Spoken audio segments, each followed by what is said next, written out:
Hey guys, welcome back to another episode of Life with Spike. Today, I think we're just going to hang around here, go for a little walk, and I'm going to pull out my big fancy toolkit with all my fancy butt connectors and everything. And we're going to get this fan finally fixed today, that's for sure. Okay, this should be relatively easy. All you really need is crimps, snips, wire strippers, and a screwdriver. And of course the replacement part, and to be fancy I've got my butt end connectors.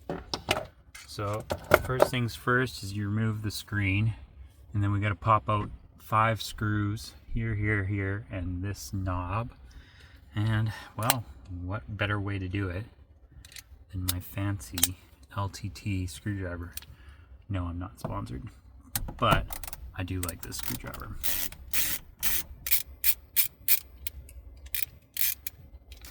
So right off the bat, you can definitely tell there's been some extra care into putting this circuit board together.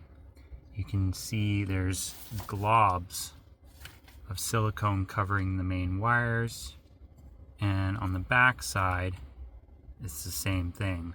Anywhere that it's just connectors, basically like this stuff, it's just covered in goo.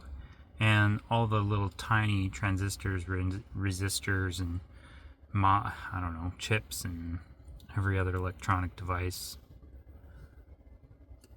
on the back side is covered in a layer of silicone. Silicon? Whatever you want to call it. So I was discussing with ChatGPT, and he says I should not put any more coverage on here unless I see some open, but a factory done setup like this shouldn't need any more coating. So let's chop off these wires and install it.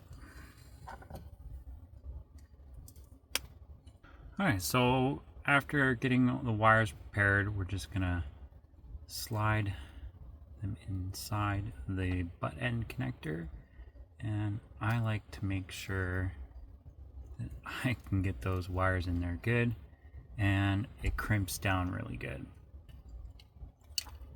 Because there's nothing worse than putting it together and just being able to pull the wires out when you try and crimp them. So that's the main goal here, is trying to make sure that when you tug on these wires, they're not coming out very easily. Okay, so one is done. On to the next. Same thing.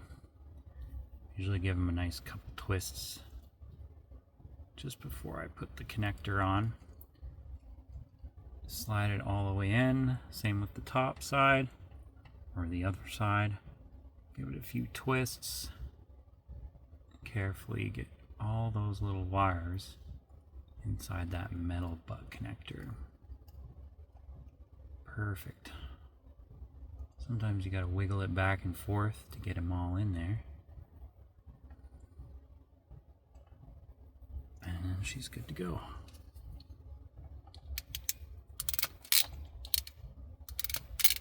Okay, pretty much done. Like already. To finish this off, I got a little torch here. This is actually heat shrink, so it becomes waterproof.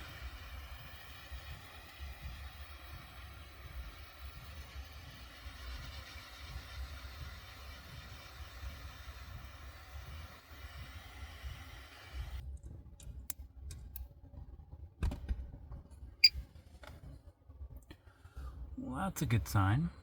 All right. Let's turn it on.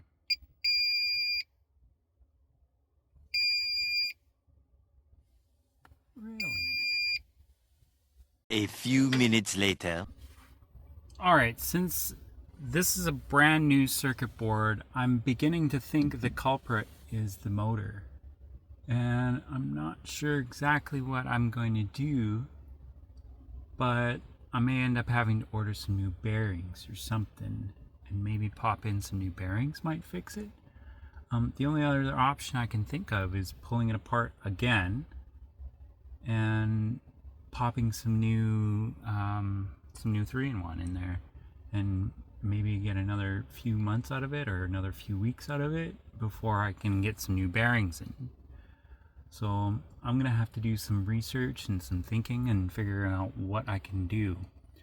But for now, I think I'll pull the motor and put some new 3-in-1 in the motor and see if that fixes it. For now, I don't know what else to say. I'm kind of stumped right now. So I think I will just put the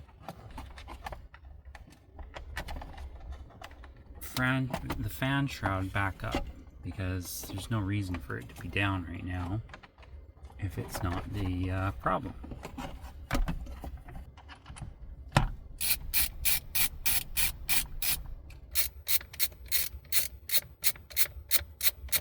This is what I found. All this gook crap inside the motor bearing. This bearing feels fine, but I feel like something's been compressing this motor up against this bushing here, or this I don't know what it's called, this brush, and this one as well, probably causing it enough resistance, enough power draw from the circuit board to tell it there's something wrong. So that is interesting. And when I was looking in here, that's what it's supposed to look like. And look how dirty and disgusting that is. You guys can see that. That did not look like that when I put it together. So I'm going to have to take a closer look and figure out what is going on. What is this? I believe the part that I'm pointing at right now with my index finger is the shim that may be the problem to my whole situation. Anyways, back to the regular programming. Well, I'm going to clean this up and put it back together and see if I can get this working again. So when I put this together, not even like 3 weeks ago or something like that, this was clean, like severely clean. So this is weird. Okay, let's put this bad boy back together.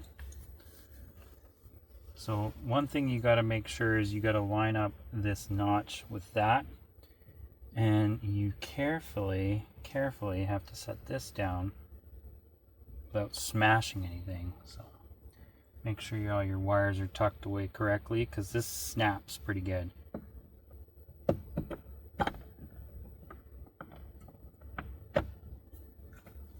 Okay, and then wiggle your wires back into place. Check to make sure you don't forget any loose pieces. That would suck, having to take it back apart again. Line the screws up.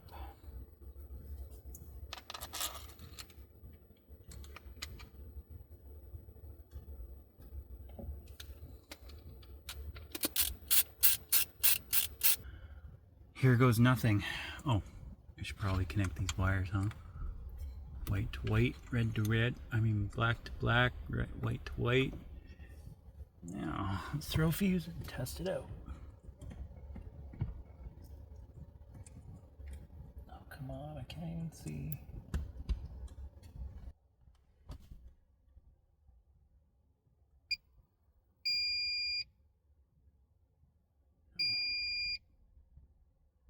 Well, it's unfortunate we couldn't get this motor to work, but I think there's a tiny shim that keeps the motor like perfectly aligned, and I believe that shim is worn down so much that the motor isn't sitting exactly where it's supposed to be.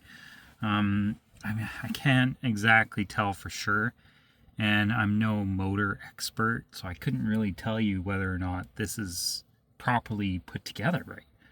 But it is, to the best of my knowledge, put together correctly. So I'm gonna call it. I'm not gonna play with it anymore, but I'm just gonna leave it as is and continue using my fan in the back window for now until, yeah. So it's gonna take a couple weeks to get here, and I think we're just gonna continue on our journey and then swing back around to come pick it up in a couple weeks. I don't know what else to say. I don't know what else to do. I think we're going to call it, hang out in the van for tonight, and we'll see you guys on the next episode. Thanks for watching. Peace out.